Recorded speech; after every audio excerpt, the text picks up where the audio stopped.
तर ठाकरेंच्या शिवसेनेच्या नेत्या सुषमा अंधारे आपल्यासोबत जोडल्या गेलेल्या आहेत। सुषमाजी, या निकालावर तर मी तुमची प्रतिक्रिया घेतेच, मात्र ओमराजेंचं आत्ताचं वक्तव्य आहे की आता मी मतदारसंघात जाणार, त्यांच्याशी चर्चा करणार आणि मग निर्णय घेणार, अंतिम मी कोणताही निर्णय घेतलेला नाही। बघा, आपल्याकडची जी ज्युडिशियल ऍक्टिव्हिझमची जी प्रक्रिया आहे ना, ती कमालीची संदिग्ध झालेली आहे। 15-15, 20-20 वर्ष एखाद्या खटल्याचा न्याय मिळत नाही आणि त्यामुळे न्याय व्यवस्थेवरचा विश्वास डळमळीत व्हायला लागतो। नो डाऊट ओमराजे निंबाळकरांनी मागच्या 2-3 दिवसांपासूनच्या ज्या त्यांच्या भूमिका आहेत त्या सगळ्या बघता कालही त्यांचं स्टेटमेंट होतं की मी विकासासाठी जात आहे, भावनिकदृष्ट्या चुकलो असलो तरी राजकीयदृष्ट्या चुकलेलो नाही किंवा माझा निर्णय मी 20 तारखेच्या निकालानंतर घेईन। मला एवढंच सांगायचं आहे की ओमराजेंच्या सोबतचे आमचे राजकीय संबंध मागच्या 2-4 दिवसात जरी तणावाचे झाले असले तरी त्यांची आई ज्या त्यांच्या मातोश्री गेली 20 वर्ष न्यायाच्या प्रतीक्षेत आहेत, त्यांना निश्चित न्याय मिळायला हवा होता, मिळायला पाहिजे। परंतु एका निकालावर आपलं राजकीय निर्णय अवलंबून ठेवणं हे ओमराजेंसारख्या एकदा आमदार असलेल्या आणि तब्बल 3 वेळा खासदार म्हणून निवडून आलेल्या व्यक्तीने असा निर्णय कोर्टाच्या निकालावर आधारित ठेवावा हे थोडंच अपरिपक्व नक्की वाटतं। नक्कीच सुषमाजी, या निकालाविषयी आणखी तुम्ही काय सांगाल?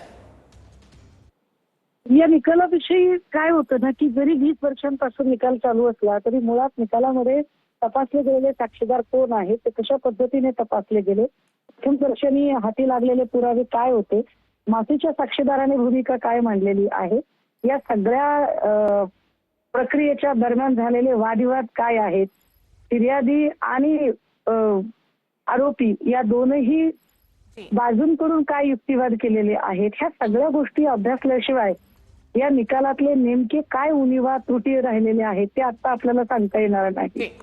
नक्की सुषमाजी, या सगळ्यामध्ये आता एक ट्विस्ट आलेलं आहे की ओमराजे म्हणतात की मी अद्याप कोणताही निर्णय घेतलेला नाही, अंतिम निर्णय घेतलेला नाही, मी मतदारसंघात जाऊन चर्चा करून नंतर निर्णय घेणार।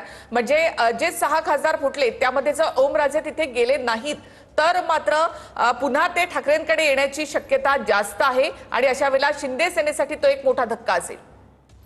मला असं वाटतं शिंदे सेनेचा एवढा दबाव आहे या सगळ्या लोकांवर, पैशाचा एवढा दबाव आहे, जे 5 लोक आहेत बाजूचे त्यांचा जो धूर्तपणा आहे, त्यांचा जो सत्तापिपासूपणा आहे, कारण संजय दिनासारखा माणूस जो शेवटच्या क्षणापर्यंत खोटं बोलत येतो, नागेश पाटलांसारखा माणूस जो अनाभाका शपथा घेऊन सगळीकडनं आपला स्वार्थ साधायचा प्रयत्न करतोय, एकीकडे आपला मुलगाही महाविकास आघाडीकडून निवडून आणायचा प्रयत्न करायचा, दुसरीकडे आपणही पोळी भाजून घ्यायची, अशा सगळ्या सत्तापिपासू लोकांच्या गराड्यात मला प्रामाणिकपणे वाटतं की ओमराजे निंबाळकर एका अत्यंत वाईट चक्रव्यूहात अडकलेल्या अभिमन्यूसारखी त्यांची अवस्था झालेली आहे। की त्यांचं म्हणजे धन देवळातून चित पायताना असं आमच्याकडे एक म्हटलं जातं की ते देहाने जरी तिकडे असले तरी त्यांचं चित्त मात्र इकडे आहे आणि आता त्यांची फरफट होते या सगळ्यांमध्ये की आपण काय करूया।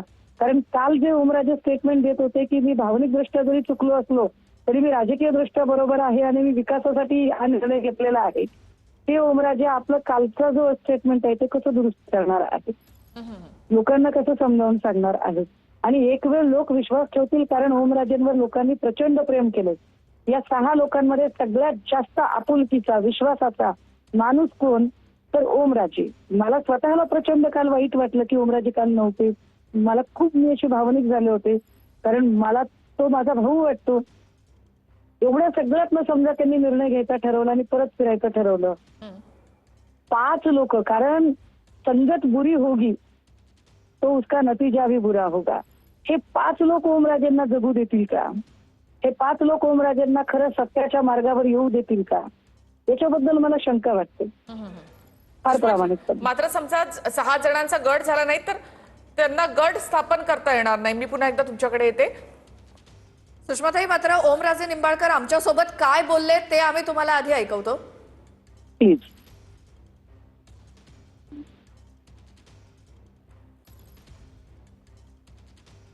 आहे